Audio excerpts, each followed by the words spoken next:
All right, we got a Typhoon UTV, 12-volt ride on. Needs a charge for 8 to 12 hours only. I don't know how long it'll need to charge after I put it together, but we'll see.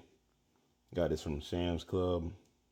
It was, I think, $2.99, and we waited for a little bit. It actually went on sale. We got it for $1.99, so we'll unbox this and put it together.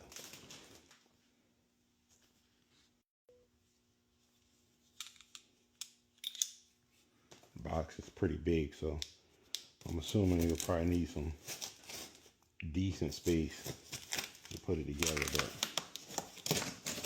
we'll see here in a second.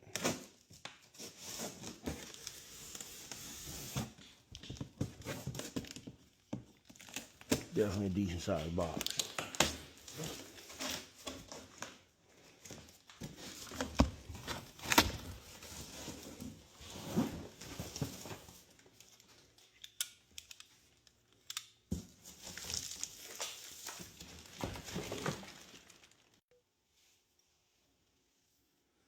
All right, so first you gotta install the front steering shaft. So first thing is you gotta flip this upside down. Got some weight to it too, but flip this upside down, and it looks like this bar, all this stuff is zip tied, it looks like. So I'm gonna disconnect this bar right here because I think this goes on this back holes right here. The steering shafts are already sitting here, but the washers are not where they need to be at yet, so you gotta do that first. So flip this upside down, take the zip ties off, install the front steering shafts. It's one on each side. So that's step one. It's way bigger than I expected, I will say that. I did not expect it to be this big, but that's a plus because it means our son will be able to grow into it. He's about to be 3, so I don't even know the age on the thing, so y'all might want to look into that too. He's pretty tough, so we'll monitor him and see how it goes. It's definitely bigger than I thought it was. The instructions right there. It's got a pretty decent amount of parts. I can tell that these are wheels, so that takes up a pretty decent amount of space. It lets me know it might not be too bad to put together, because these wheels are taking up a good bit of space, so I means I might have a whole lot to put together. Some other small parts in here, steering wheel, like some motors and steering. We shall see. Step 8 is pretty much the same thing for the front wheels.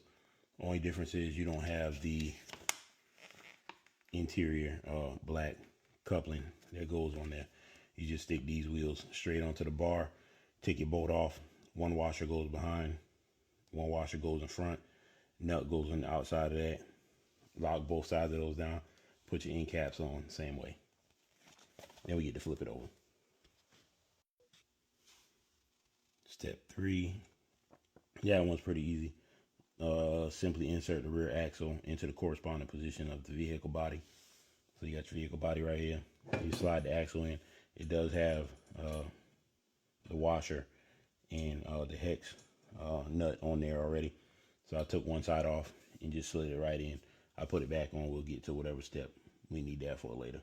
But that's the only steps for step 3 on the 4. All right, step 4, rear brake pedal. This black piece, black piece, it fits right onto the bar right there. So you bring that up to the bar. You have these 2 small black plates. They have holes on the back of it, and the screws are inside the clear bag. These black plates are inside that little clear bag. So you just mount those, screw those in with a Phillips head screwdriver. It's 2 on each side. That's pretty easy. So this one is step 8. Steering wheel. You connect the steering wheel wire. It's a little small wire. It does have a zip tie on that too. So I clip that off. Connect that wiring harness, and then you just slide the steering wheel straight on.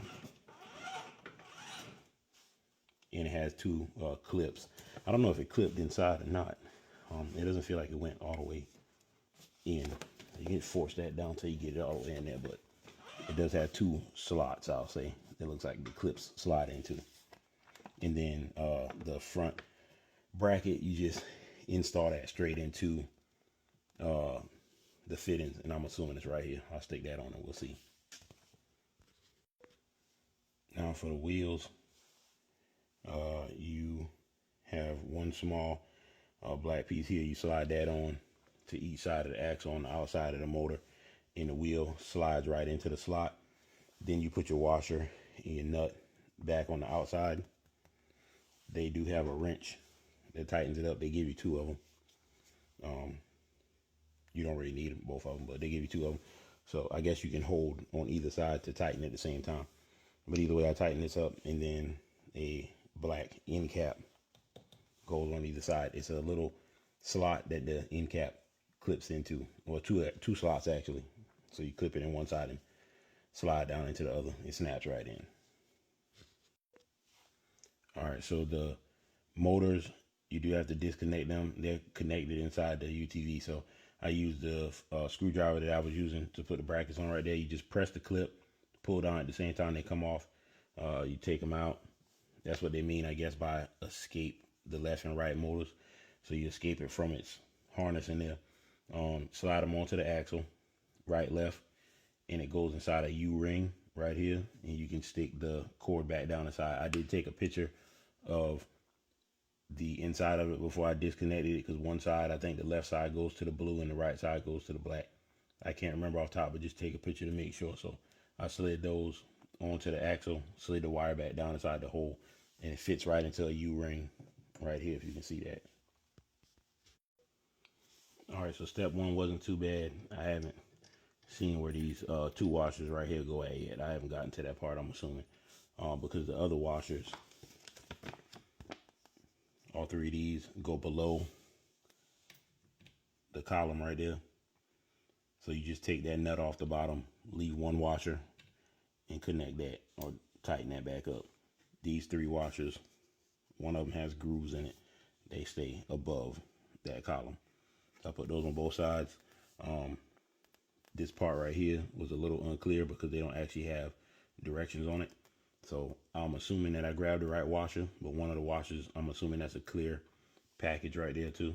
So I took one of the washers out of the clear package, and it goes right here on the steering bar, and that clamp slides through it. You can see the clamp right there. So I'm assuming I got that part right. We're on to step two. Installing the shock absorbers after installation. All right, the shock absorbers were pretty easy. That's these shocks right here. They do turn, so it was kind of at an angle. So I turned it to straighten it up to put it into the clip right there. You stick that shock absorber in both sides, and then you have your screw right here, and both of them are hexagonal or Allen key. So you just stick it in there. Once you straighten that up, put it on either side. I just went by a diagram, so it looks like they both go in. The smooth one goes in left to right, and then I put the actual screw on the right side, going right to left if you're facing the back of it. I use both Allen keys. I put one on one side, put the other on the other side to tighten that up. So that's pretty straightforward. So then you just reconnect your wires. I took a picture of mine, but really and truthfully, they go to the closest harness to it. But I did take a picture of it to make it a little bit easier. So you just reconnect the wires.